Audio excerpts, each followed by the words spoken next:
Haleluya. Haleluya. Njye sinzi kubera ariyo yandeze nyine irafise ukongere yandeze. Yesu nashimye. Bwana Yesu asifiwe. Mama Nelly yigeze kutubwira ngo uri kurakorera Imana si ukuvuga ko utazorara inzara, ariko nagomba ndakubwiye nubwo yobireka uwo munsi hacihatse ijambo rivuga ngo kurira ko kurarira mu ijoro ariko mu gitondo impundu zikavuga. Yesu nashimye. Haleluya. Kandi hari umurongo uba muri jewe ntazigera nibagira ngo inzira zose zuhoraho nukuri n'imbabazi. Niyo uciye mu bigeragezo ibiri kwirakurera iri kiragukomeza. Yesu nashimye. Niyo uciye mu byoroshe irakudodesha, irakwereka ngo ntibizokwama bikomeye kandi ntibizokwama biryoshe. Ngo ni ku murezi mwiza, umubyeyi mwiza arera. Haleluya. Nurera umwana ngo umurereshe ko bizokwama byoroshe, hari igihe umwereka ko hari igihe bishobora kugora. Yesu nashimye. Ko ni ku Imana iturera. Bwana Yesu asifiwe. Ijambo tugize n'igihe ritubwira ngo duhanga amaso Kristo kubwo ibitayega yaduteguriye, ibyinshi yaduteguriye, umugisha mwinshi yaduteguriye. Mvuze provision mu Kirundi simpava ndonka ijambo neza ibivuga, ariko iyo tuvuze provision ni bya bindi wateguye bikumaza igihe. Yesu nashimye. Haleluya. Shaka kurungika muri mission nakubwira ntigenda Igitega, ndakubwiye Igitega ntigenda usomara iminsi 3. Tuko turavuga provision nukuvuga ndiyumvira icyayi zohanywera, nkiyumvira saa sita ibyo uzorya, nkiyumvira ku mugoroba ibyo uzorya, nkiyumvira itike, nkiyumvira hotel. Iyo niyo provision. Uyu kwezi rero ijambo dufise tenivuga ngo focus on Christ for his abundant provisions and thanksgiving. Amina. Thanksgiving nukuvuga ngo yateguye byinshi, yateguye ibiguhagije muri uku kwezi, kandi yateguye kwara amashimwe. Yesu nashimye.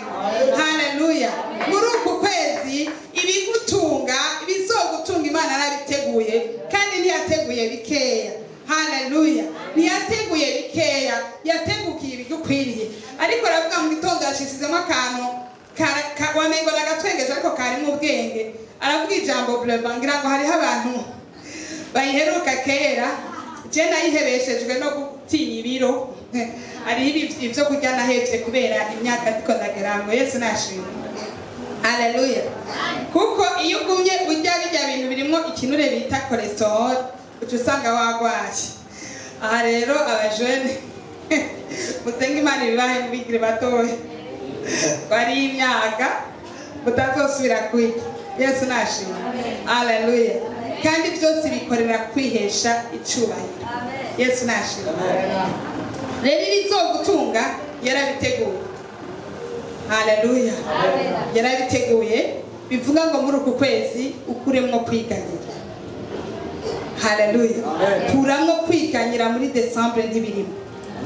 Bwana Yesu asifiwe. Kuko ngo ntiyateguye biki, yateguye byinshi cyane. Abundant provisions. Ikindi yateguye n'amashimwe. Yesu nashimye. Haleluya. Tugende hajya muri Zaburi 65 arabo tutabanye hagati mu ndwi ku murongo wa 11 kubashitsi cyangwa utaramariye kinini mu rusengero. Kukwezi tuba dufise theme dufise tugenderako kwisi yose muri iri shengero. Iyi rero iva mu biro by'ibikuru by'ishengero Binini City niryo barungitse. Psalm 65 verset 11 umuntu umwe aca dusomera.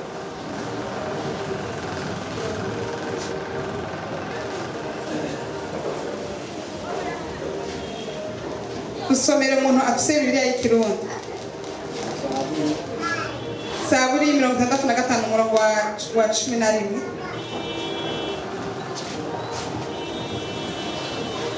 Mu Gifaransa ndabona ari ku murongo w'10. Basoma mu izina rya Yesu. Wambika umwaka kugira neza kwawe nk'igitsibo. Niko byanditse. Yego.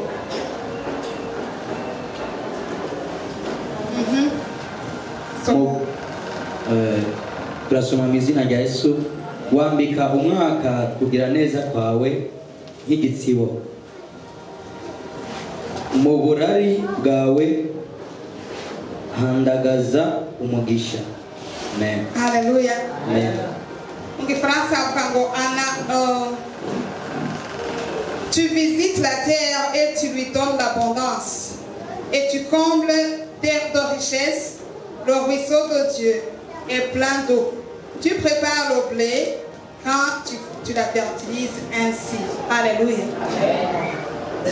Ugendera isi ugaciye umugisha. Yesu nashimwe. Mu Gifaransa hakoresheje ijambo richesse risigura ngo ubutunzi. Bwana Yesu asifiwe. Haleluya. Reka ndakubwira ubundi gutunga kubwana w'Imana ni ikintu kitugize, si cyo urinda kurondera. Yesu nashimwe. Haleluya. Hari abantu benshi usanga baza mu rusengero ugasanga aje kurondera icyo kintu cy'ubutunzi kuko bamubwiye ko Yesu akura imyaku, kuko Yesu atanga umugisha. Ahubwo Yesu natanga umugisha, iyo aje azazanye umugisha. Yesu nashimwe. Haleluya. Niyo mpamvu ikintu cyo kurondera ari ukurondera Kristo. Yesu nashimwe. Ni propriete iri muri we, ni bimugize. Yesu nashimwe. Mu bimugize Kristo azana ubugingo, azana umugisha muri we. Yesu nashimwe. Mwiyumvire namwe mwese murakoze kubona umukuru w'igihugu. Nagabanda babaze ibikarakterije umukuru w'igihugu iyo tumubonye gusa arengana. Tumubona niki? Protokole cyonyine tubanza kubona abasirikare. Tumubona ni imiduga myinshi. Abasirikare. Protokole. Murabanza kubona umuperezida yambaye ishati itabutse. Yesu nashimwe. Muramaze kubona umuperezida woba ku kirimba ukiri gutari. Yesu nashimwe. Bibiliya itubwira ko dukoranije kuba abami n'abaherezi. Yesu nashimwe. Haleluya. Kristo twakiriye n'umwami. Niyo mpamvu kuba mu rusengero utakiriye Yesu umwami n'umukiza. Hariho n'abandi bamwakiriye atariko batamuhaye uburyo bwo kuganza. Twanye tubiririmba ngo ganza mwami ganza. Yesu nashimwe. Nigera umenya ko Kristo yakuganje, ni cyagihe wumva ukeneye gukora ibimuhimbara gusa. Yesu nashimwe. Haleluya. Amen. Ni naye ngoda kuvuga jewe ndi mu bantu sinobivuga ngo nuguhohoterwa n'Imana kubera nasanze ari faveur y'Imana.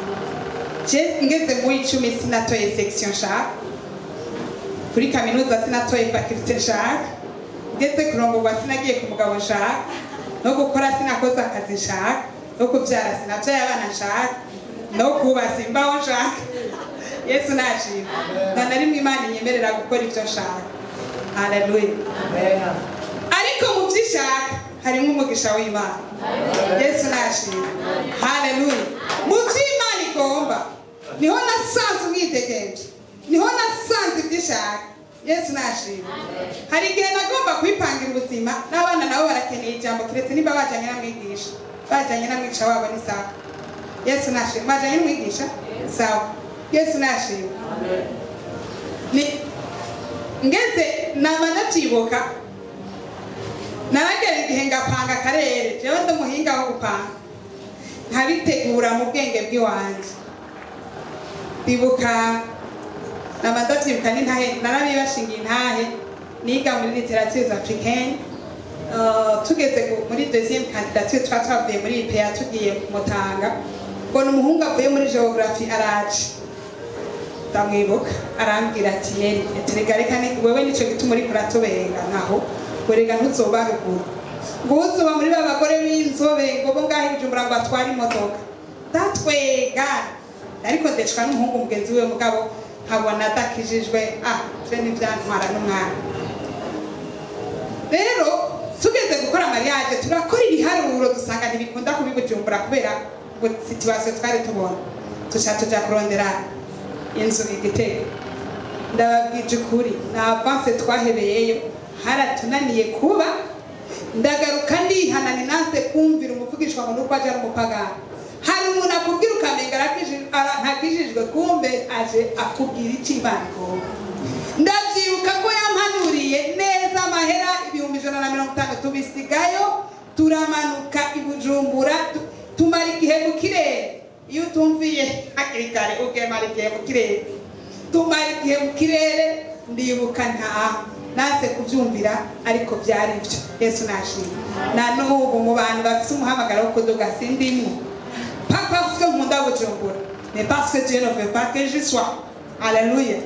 Ry'Imana ntabishaka ko mbaruko suko nkunda Bujumbura je icyo nizera nuko atahana na hamwe no bandi Imana yashatse kumeza gitomeza girito Yesu nashimye ariko ntabwi ari umugambi w'Imana je ko mbaruko narakorerayo kuko nawe nyene nanajanyweyo n'amanyabo twahejeje ishure bariko baratoteza abantu bava mu zindi ntara ngaha mu Burundi muri Rwanda na Shiritoke ndavuga ati baza kudutoteza ngo tufite itega bababwiye ko igitega tutubatse amashuri atuze gukora iwacu tugayosha kuvayo problem Yesu nashimye. Haleluya. Shaka ko turi kuri iri jambo rivuga ugendera isi ukayiha umugisha nuzogira ikibazo nimba uri Bujumbura ku mugambi w'Imana nuzogira ikibazo nimba icyo uri kurakora uri kuragikora mu mugambi w'Imana Yesu nashimye. Haleluya.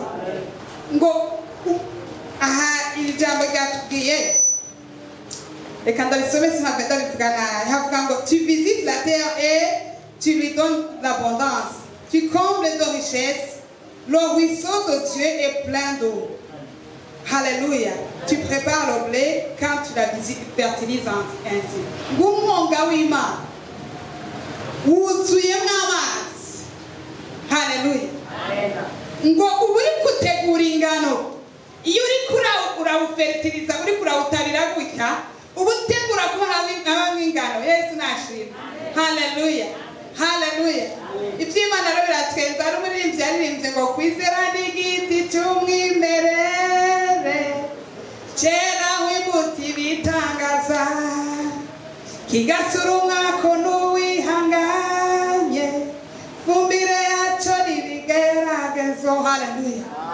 Imana mu kudufumbira iducisha mu bigeragezo kandi iri kiducisha mu bigeragezo ibiri kiragutegurira ingano ibiri kirategura provision. Yesu nashimye. Haleluya. Cyambere ndabwi twarasenze kuva mu kwa mbere gushika mu kwa 11 ariko ku kwezi twabwiwe ngo ni ukwezi kw'amashimwe hajyana mu Bitesalonike 5:18 wahawenye adusome havuga ngo rendez grâce en toutes choses car c'est à votre égard la volonté de Dieu en Jésus-Christ. Twamukirundi havuze ngo mwame mukenguruka muri byose kuko ari Imana ibashaka ko mu mwami Yesu. Haleluya. Haleluya. Kimwe kidefia Satani ni iukenguruka mu bintu byose. Yesu nashimye. Haleluya. Turiko turaririmba nagiye sinzi ariko aririmba binakavuga ngo ntabwo bafite yarampamagaye nagiye gusanga twiyakiyete kubiri imbere kandi ku myaka dufise twarari nitwari. Yesu nashimye. Twiganyire kubiri imbere kuri iyi minsi muyumaze ntiwarire niwabayeho. Yesu nashimye. Haleluya. Nimba twarari nimba twarabayeho nawe nakubwire ngo tugiye kurya bisumbirije. Yesu nashimye. Haleluya. Tugiye kurya bisumbirije. Reka ndakubwire Imana nimba yakoze provision mu kwezi kwa 11 yari yavuze ikigahera ngo yaratanze kwimbura no kuvuga turiko turanja ariko twagize gute wala kwimbura ni mumwe shora kubona atawakuhaye mugabo warimbuye bindira bugiye kurya rero mukigega bigiye kuza. Yesu nashi. Haleluya. Sinzi uw'Imana izokoresha. Ariko iconzi cyo nuko nzorya muri uku kwezi kwa 12. Yesu nashi. Bwana Yesu asifiwe. Jenda tikozoshika mu kwa mbere dongeye kwikira. Kw'Imana yavuze ko tuzorya. Vraiment le 31 décembre mwese muzodare azohari akantu kongeye. Yesu nashi. Haleluya. Kuko Imana yavuze provision. Yesu nashi. Bwana Yesu asifiwe. Kandi Imana yavuze amashiri. Haleluya. Haleluya. Jewe singorana n'Imana. Hari abantu kugira bashime bazoronka amamiliyoni. Jewe iyo muye n'umuntu akamarifti. Yibuka ko nari ngenda ari kugiha 650. Nabo amanura koze kuko hariho 650 magarukanye. Yesu nashi. Jewe iyo nibutse yuko nigeze kwambara ijipo yatobotse n'ishati yatobotse no munsi mubona nabere iyo abajeni bani bambaye kugisha bize n'izindi mpuzu ariko ndayikunda kuko niya korale yanyambitse. Yesu nashi. Haleluya. Mubona napendeje yo Yesu abahagutse byiza musoze munzanira abasiperi. Haleluya. Haleluya. Niko bimeze tubiba turira ariko ageze kwimbura twimbura tunezerewe. Yesu nashi. Uku kwezi rero nibakubwiye muzimbura aho kuri kurarya kuko Imana yashizeho provision. Yesu nashi. Haleluya. Ejo mwana araje arambwira ngo mama berega muri frigo nta kintu kiri ngagenda wiyicarire hajya ntacyo bigiye kuboneka kuko ijuru ryaravuze iki provision. Yesu nashi. Haleluya. Ijuru ryaravuze provision kandi igitangaza igihe wa muvugisho Elisa yavuga ngo ejo haya mama ingero y'ifugogore zizobigurira izobigurwa ishekeri imwe. Ye nta nasibe nta n'ikimenyetso. Yesu nashi. Ariko ijuru ryari ryagize gute? Ryari ryavuze nta n'ikimenyetso ariko ijuru ryari ryagize gute? Ndakunda Imana ngo ntihamagara abakomeye ariko ikomeza abo yahamagara. Abanyamibembe Imana ibashiramo kuraje. Urazi iyo uza kwishurwa uravyiyumvamo. Ndiko ndabesha. Iyo uza kwishurwa uravyiyumvamo. Urajya mu masengesho ugati genda giye mugabo ndumva hari icyo nza gutaha. Yesu nashi. Barakuvugishwa bavuga ati ubu bwoko bwaje ntabwumvise. Iyo uza kwishurwa uravyiyumvamo. Ajya abanyamibembe bazukanye kuraje batahurana. Baravuga ati none tuguma aha twapfuye nitujage niba twakira tufise imibembe basi twigire mu basiriya tugende buke tuze kubisaba nawe none babona twaratindiye amaguru nta numwe azakona ko twari tuje kubatera. Umva umunyamibembe umuntu yamubonye sinzi ko yokumva ninge namunyoye ariko uko baho kubera ijuru ryari ryabanze imutse gutabara bakumva ni ibombe katiyusha bati turahonye bariruka nta wasubiye inyuma kurara ikirato nta wasize impuzu baragenda basanga babashikira bazi kungena batera abanyamirembe uwo mwoshikira rimwe na barateba kuriya guteba niko Imana yari kwitegura igitangaza. Wowe ubona ngo ibyawe byatevye menya mu guteba kwaje ko hari igitangaza cy'Imana. Yesu nashi. Baragenda uko begera bati noneho notombora nikingweko ngira ngo ntibaraba n'inyuma bace baragenda nawe Imana ngira ngo Imana yari yatekte bagahejeje kubarabitaya ngo bashitse mu nzu basanga indya basanga amakorne beef basanga inga basanga yo ujya basoda ku rugamba bagira ibitekwa n'ibidatekwa barabanza bararya barayora batwara imifuka ati none mugabo twoba tugize nabi tugende dutanga inkuru mu gisagara ko bahunze. Aca baraza babwira abantu bo mu gisagara terega babandi bahunze bivuga ngo Elisa yavuze Bw'Ijambo aratamwe gukora bari bari mu rugendo. Haruye ayo masaha ugaharura nuko abanyamirembe bagenda bivuga ngo Imana yagiye kuvuga ijuru ryakoze Yesu nashimye batora ati gishasha birambweza bati gishasha haleluya haleluya gishasha baba Siriya twahora dutinya bahunze Yesu nashimye baba Siriya twahora dutinya bahunze kandi basize ibyo kurya hari imiceri hari ubufu hari inyama hari ibiharage uwambere by'uwa kabiri wa gatatu uko bagenda kuza bakabona imifuko abandi titwatanze gushika naho bagiye umwami nkurira mushikira cyajana naho mukabisha kumva umwami agendana na protocol kumbe naho bajanye kugira ngo cyo umuvugishwa yavuze kumushike hadusomye mu Bw'Ijambo kavuze ngo mwami mushima mu bintu byose kuko ari Imana bagomba ko mu mwami wawe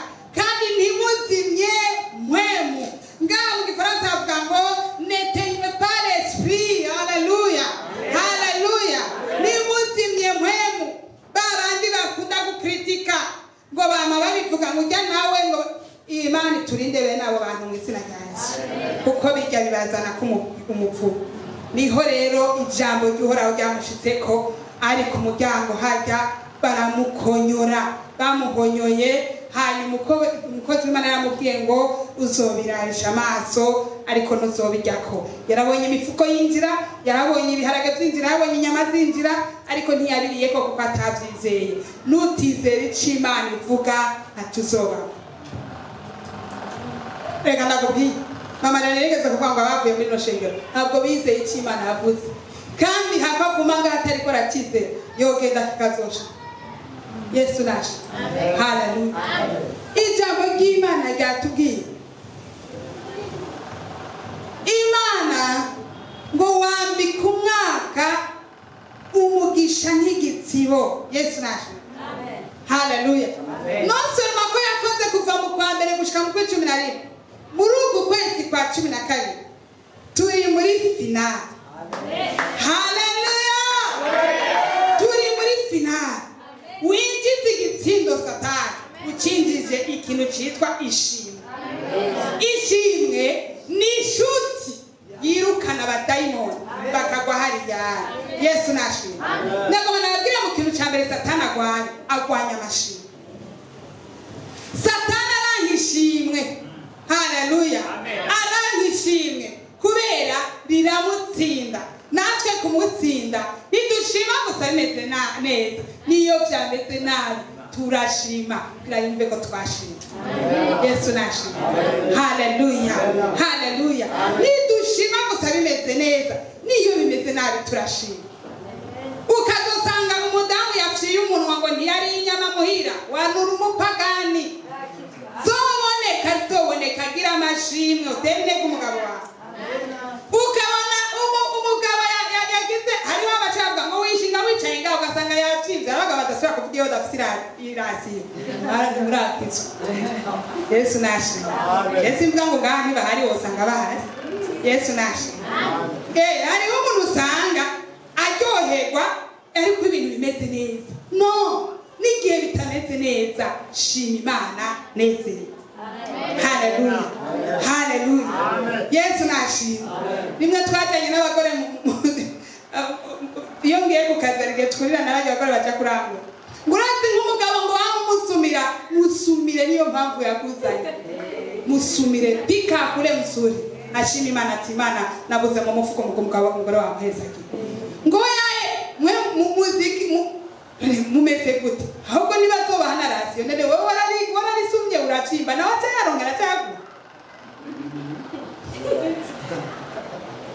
haleluya amen haleluya amen Yesu nashimye ariko umunezero uhoraho muri Nehemiya hajya ahantu igice cyo mu murongo 8 havuga ngo nimubabare nimunezerwe umunezero ngo munezerwe n'udafite sosa n'ibinuze n'udafise mu muhe kuko umunezero uhoraho nizo nkomezi zayo Yesu nashimye haleluya ambara kashwashwa unezerwe wambare ibitameze unezerwe umunezero uhoraho nizo nkomezi zacu. Buri gihe abarozi baroga araroga agacaca kwipanga ahantu ngo arabe yuko utazosubira kunezerwa. Je narapfuye guhamba umwana turagira igisirimba mu nzu, turasirimba turanezerwa turatambira Imana. Mwe muyera aravuga yica n'ibindi bagomba gukora kuko muri kurabona ibyapfuye ariko hariho n'ibindi bagomba gukora, ariko kunezerwa kwa kuzotuma hari ibyo badashobora. Yesu nashimwe. Haleluya. Sirimba nezerwa, ntabyo kuvuga ngo biracitse bigenze gute. Yesu nashimwe. Umunezero uhoraho nizo nkomezi zacu. Yesu nashimwe. Haleluya. Umunezero uhoraho nizo nkomezi zacu. Rero bantu b'Imana, ndagomba muri kano kanya iri jambo ry'Imana tuvuga ngo twame gukenguruka muri byose. Haleluya. Twame dukenguruka muri byose kuko ngo icyo ni Imana dushakako, kandi ngo nituzimye mwemye. Iyo umuntu atagira amashimwe azimya mwemye, kuko Imana nishobora kuba ahantu hatagira amashimwe. Yesu nashimwe. Haleluya. Yesu nashimwe. Ijambo ry'Imana ryatubwiye ngo umwaka uwambika umugisha. Yesu nashimwe. Haleluya. Dufise amashimwe, dufise ibyo kuvuga uyu mwaka. Wabaye umwaka urimo intambara, ariko kandi wabaye umwaka urimo intsinzi. Yesu nashimwe. Muri uku kwezi kwa Desemba, si ukwezi ko guhagarara ku by'Imana itarakora, ni ukwezi niwagira evaluation ukagira gushima Imana, niho Imana igiye gukorera igitangaza. Yesu nashimwe. Haleluya. Haleluya. Cyambere na mbere dushima Imana n'ingabire y'ubugingo. Turacyariho. Ugiye ku mpanda baguma harera wogira nini mubera. Nimurajayo.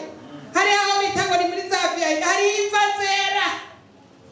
N'izindi hari mutunware bagize nk'amamarbre, ariko bajya ntibagifisa akaryo ko gushima Imana. Ariko shaje nawe turacyaririmba turacyatanga.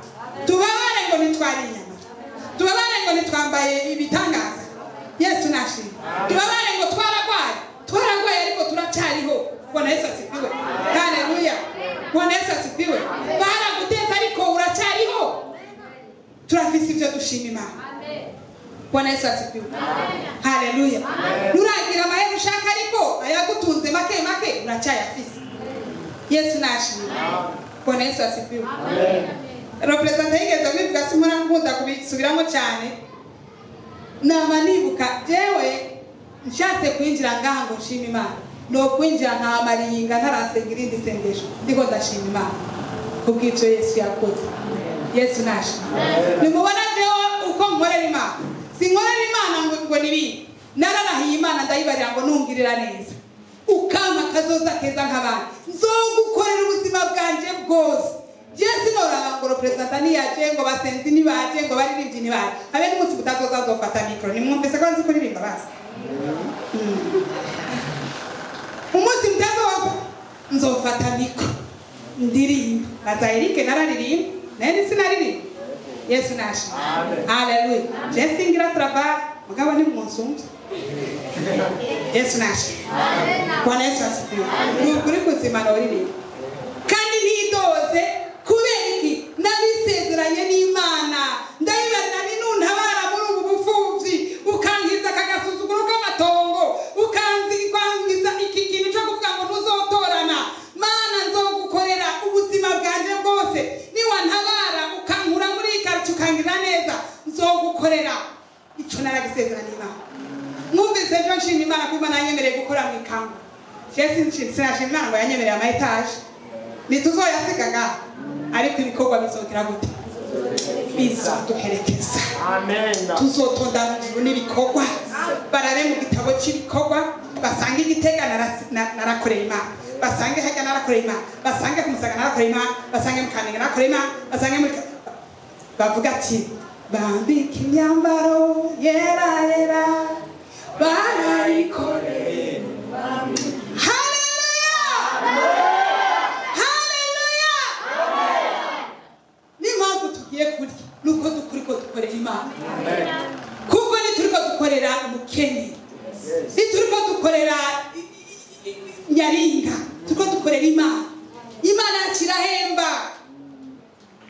yo ko tugiye guhembwa mbere mu madolari mu mapawundi tugiye guhembwa ayafise akamaro apana yabaye depresi tugiye guhembwa Yesu nashimwe haleluya haleluya tugiye guhembwa Eric yavuze ngo aronse akazi narashimiye Imana ikavuga ngo warushe kera ngire naje guhakaza abantu Imana ibubaho ubwo buzima haleluya haleluya haleluya tugiye guhembwa kandi ideni 24 nyine Imana igiye guhemba Yesu nashimwe haleluya tugiye kuba mu mugisha wo guhembwa kagira ngo nzohereza hajya Yesu nashimwe haleluya tituzohereza hajya weni ukoresha abakozi ngo ntubahembe ngo warabonye umuntu yatwara abakozi no mu murima kireka mwabishize mu yuza kuhemba hama abakozi ntibati Yesu nashimwe nibikunda nibimana yatwangajije mu gikorwa cyayo irafise kuduhemba irafise provision Yesu nashimwe mukura amaso ku muryango yakura amaso ku munsi no kubaho ahubwo dushira amaso ku gikorwa cy'Imana dushira amaso ku musaraba n'ukuri kuzima turagiye turye kuko na Eliya igihe yari yahagaritse imvura Eliya ntiyigeze yicwa n'inzara cyo nicasi yarahagaritse imvura kuko agize ipfuhe kuko abantu bari bahetse Imana ukabona umukristo atagira ipfuhe uzomureke hari abantu batagira ipfuhe y'umurimo w'Imana uriya nakumvise uvuga ndihorera kandi na kitari muri we naho uravuga nta nico bimubwiye Yesu nashimwe hari umuntu ari nga atabona ikibuze kubera iki nawe ubwiwe ntiyigira ifuhe Yesu nashimwe haleluya Eliya yarasanze bahetse Imana agira ifuhe aravuga ngo ko abantu bamugoreye bose gusenga bayara ndahiye ukuhoraho kwima Imana yo mwijuru n'ibiriho nanjye n'umutazi wayo iyi mvura ntizosubira kugwa gushika umunsi nzobivuga imvura irakawuka barapfumura barapfurata bafurati zero uko Imana yari yafatikanije na Eliya kubw'igifuhe Imana ikunda abantu bayipfuhira Imana ikunda abantu bapfuhira igikorwa cyabo Yesu nashimwe nimba mubona turirimba ngo ntabwo tuzopfa gupfa si bose ikubwa abantu bapfuhiye igikorwa cyabo hari abantu n'ubwiki igihugu cyose tubogorera mu busambanyi no mu bwicanyi atatu bibabwiye ariko muri Ezekiel havuze ngo genda mu rusengero genda ushirire ikimenyetso ku bantu bariko barizwa n'ibyaha ariko bikorerwa muri kino gisagara kandi uze guhera hari imbere mu rusengero mu bahereza ngo uwo utari kwararizwa navyo umwirekere ariko urizwa navyo umunshirire ku ikimenyetso ngo nzambona arungitse undi mu marayika genda undabire umuntu wese atagira ikimenyetso inkota yawe murimbure ntuzigurize arasabiwe yarabashize kw'ikimenyetso arasabiwe haleluya Imana irasabayo yarabashize kw'ikimenyetso inzara mubona igiye kuba Imana yaravuze ngo hagiye kuba inzara ngo ariko banje bazogira gute bazorya nimumanika amaboko abantu batari kandi Imana yaravuze ngo banje bazorya Imana yagiye icakanzu turarya Yesu nashimwe amen turarya ngo abanje bazogira gute David kenza abantu bahunga baravuza ubuvugishwa ariko hamaza mu ijambo rivuga ngo abanje nzogira gute nzobazigama sinigeze kubona no mupolisi amagari nabonye abapasitori bahunga n'amashengero Yesu nashimwe haleluya Imana yaravuze ngo abanje nzogira gute nzobazigama n'ubu nimutinye nimba uri muri angaje mu gikorwa cy'Imana habe naho wari kurateka utobibona Imana irakigiriba ahandi kuko iyo umuryango umwe wiyugare Imana yigurura haleluya amen nyageze kubabwira ingene nadandaje botike niga muri deuxième licence ngaja kurangura amavuta ku muzinda nkagenda hariya hanye hafi ya aeroport nkarangura umuceri nkawuzana ukajwenga ariko umunsi umwe umumama umwe twasengana arambwira ati vangaho canga ndagenda niberayo haciye igihe mana biraherera he nigeze gucanganikirwa bamvugishwa babyinshi ndabukwepfe nigihe cyama kinwenza cyane ngira Imana ati je Bujumbura ndakwepfe je ibintu by'abavugishwa byo nazo cyane saba Imana kuduga naho nagina babwiye naduze reka ndakubwiye ndaduga ariko igihe cy'Imana cyarageze inzira ya ruguru mbona kwirabyanse kubona nababwiye ko Imana itanyemereye kuba ruguru ndamanuka nicara ku karago ndashima Imana akarago n'umutahe udahomba amen akarago n'umutahe udahomba haleluya ndi ku karago Imana iramakazi ndaho impamvu tuzongera aho tuja si kubera twari tubishoboye nuko Imana ari umwizigirwa itegerezwa guhemba abakozi bayo Yesu nashimwe haleluya akarago n'umuta habe naho wonterura je namabona abantu ngo bagiye Buraya mwagiye kwifotoza mwagiye ikintu noba ntwaye ntatwaye akarago n'igiki manumva abantu ngo bageze Amerika mwagiye kugira ikintu notwara ntatwaye akarago n'igiki Yesu nashimwe haleluya Imana yaje ndakeka n'ahantu kuko jeyo hatari akarago ndagakreya tu kiri muri jewe Yesu nashimwe haleluya kiri muri jewe ko n'umutahe utagira gute udahomba icyo udafise mu mpwemu n'ugifise mu mubiri nibaze baguhenda sinzi nimba ari iyo Nelly yigeze kudutera inkuru y'imene ushobora kuyizitura ukayizitura ngaha ukayireka ikagera kure muko utabanje kuzitura hariya ngo yatanguriye kuboherwa birakunda iragenda ariko nishika kure uko niko Imana ibanza kukubohora kandi ntandi tubohokera ikukara Yesu nashimwe haleluya Yesu musumwe ariko aragenda aravuga ubutumwa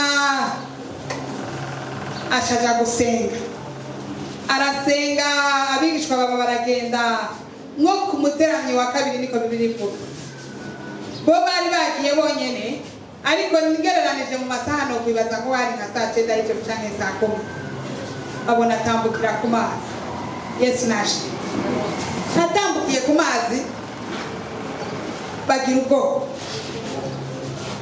bagize ubwoba aramubwira Petero ati ingo akimuhanza amaso aramuraba ngomba kwensista arabishobora shaka kwensista ku kintu cyo kumara umwanya wo gusenga Yesu nashimwe mission yiwe ni yari bwaheze bari mu bwato bahura n'inkubi y'umuyaga kuko Satani yari yamaze kumenasa Yesu nashimwe Bwana Yesu asifiwe bahura n'inkubi y'umuyaga kubera Kristo mission avanye ku musozi niyo kuja kubohora umusore yarabohewe mu marimba haleluya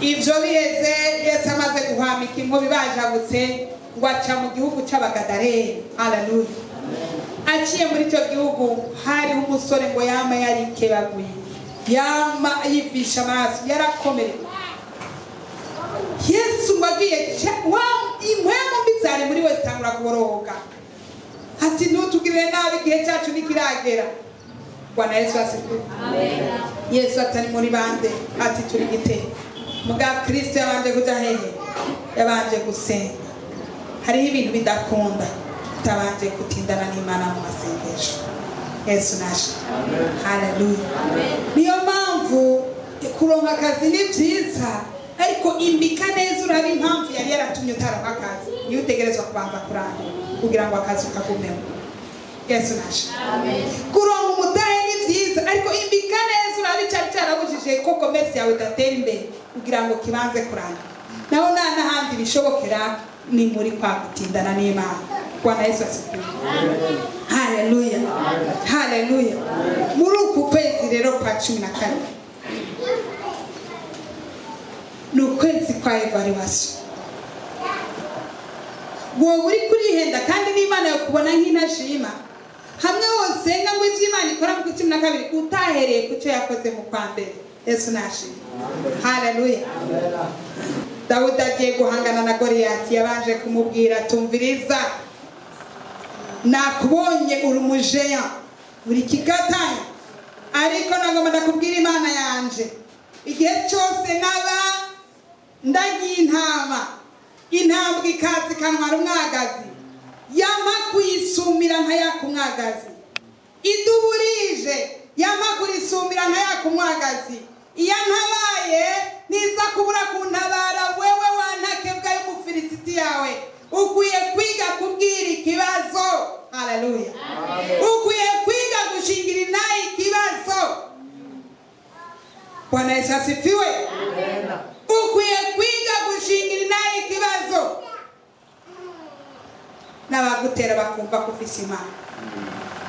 Nigeze kubona atake rimwe ndi nari hari mu 2012 mwijoro umuntu anturuka inyuma aranyinyegeza. Haleluya. Mbona ko agomba kunta mu manga. Nasenze isengesho rimwe gusa nabwiye Imana nti ereka Satani kunkunda cyonyine.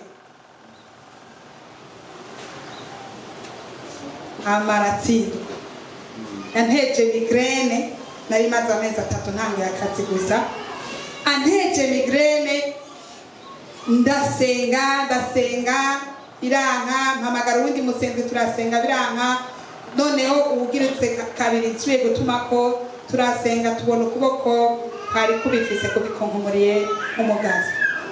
Uwo muntu yaraje kumbwira ngo mbarire umuntu yakubajije yagufashije gusenga kubera icyo yari yakoze kandi narasenze Bw'Ijambo ngo ereka Satani kugize gute kuko Bwana Yesu asifiwe. Ikigiye kugutabara sikindi ni engagement ufisi imbere y'Imana. Haleluya. Kuwa kane naranezerewe Imana irambwira ngo nyuma yawe mbona amahanga. Yesu nashimwe. Haleluya. Nawe projet ufise niye ofete nimba ufise projet yo kuronka imodoka ngo usayangane iyo si projet. Nimba ufise projet yo kurya iyo si projet kuko abapfuye niba bagikeneye kurya yona gutwara kugira ngo nuzosure kukenera ibyo kurya. Ndiko ndabesha. Haleluya. Ariko ndakubwira ngo gira projet yo kwagura ubwami bw'Imana. Projet yo kwagura ubwami bw'Imana. Muri iyo projet ni Imana igiye kuguhera intsinzi ikugaburira igutungishe. Yesu nashimwe. Haleluya. Hari abantu n'umunsi bariko bakorera Imana bashaka kubaka izina ryabo gusa. Désolé. Izina ryawe ntacyo rimaze nta naho ryoshika. Ariko izina rya Yesu riramamaye. Izina rya Yesu riramamaye. Bwana Yesu asifiwe. Hari abantu benshi bataramenya izina rya Yesu n'ubushobozi bwayo. Imana igomba kugushikanaho kugira ngo bagire izina rya Yesu. Haleluya. Paulo avuga ngo kubaho ni Kristo ariko gupfa ni inyungu ku mukristo w'ukuri. Nimba ubayeho baho ku bwa Kristo. Yesu nashimwe. Icyo ukora cyose ugikore ku bwa Kristo. Yesu nashimwe. Haleluya. Ibisigaye kurya si kibazo kuko izobizana. Yesu nashimwe. Kuko izobizana kandi yarabiteguye. Yesu nashimwe. Yarabiteguye. Igisiga cyagaburiye Eliya kiracyari. Yesu nashimwe. Kandi hari n'igihe yageze umupfakazi w'i Sidoni. Haleluya. Haleluya. Hari igihe yageze umupfakazi w'i Sidoni kugira ngo agaburire Eliya. Yesu nashimwe. Ndashima Yesu ntabura inzira. ntabura uko abigenza. Yesu nashimwe. Hari indirimbo mpora muririmba ngo ko akora ntakonzi n'inzira acamo ntazumva. Icyo nzi ni kimwe, ntabura ukuntu agira gute abigenza. Kristo niyagera kugutabara ntazobura uko abigenza. Rero tureke kwangaza imitima, tureke guhagarika umutima. Yarateguye byinshi kandi muzobishingira intara. Yesu nashimwe. Muzobishingira intara kandi yarateguye amashimwe, kuko ko yavuze ko ari ukwezi kw'amashimwe, kubiteguye gutanga amashimwe izobaha amashimwe. Haleluya. Yesu nashimwe. Nukuri Imana irakunda umuntu ayiha amashimwe. Ibi mama Nelly akora muhora mubona umengo ndazi, sinzi ngene mwe mubyita, ariko ari ahantu hamwe twari ko turasenga Imana imuvuga ko byiza, nabyo ngiye kuvugira ngaha kubw'ibi bintu ahora akora by'amashimwe. Yesu nashimwe. Haleluya. Nawe ugira amashimwe, ugira amashimwe. Narigeze kugira abantu mu rusengero batagira amashimwe, bateze ikibazo Imana akanteza nanjye n'ikibazo. Rimwe ndicara mu cyumba ndabasengera, Imana bahezagira ati nta na kimwe ubakorera kingana n'ibyo nabakoreye. Ndababaza mu gitondo, nimwe ko Imana yambwiye ko yabakoreye byinshi, nariko ndabasengera ngo ibyo ndabakorera, imbwira ngo nta na kimwe nabakorera ningane n'ibyo yakoze. Nibyo baranshingira intara, ndumigwa. Umwe arambwira ati na munsi umwe nagiye mbona umuntu avuye guhembwa, arampagarika ngo Imana imbwiye ngo ndaguha amafaranga mu mahera mvuye guhembwa, atakuramo 30,000. Murazi 30,000 byo mu mezi yahera ngene cyari byinshi.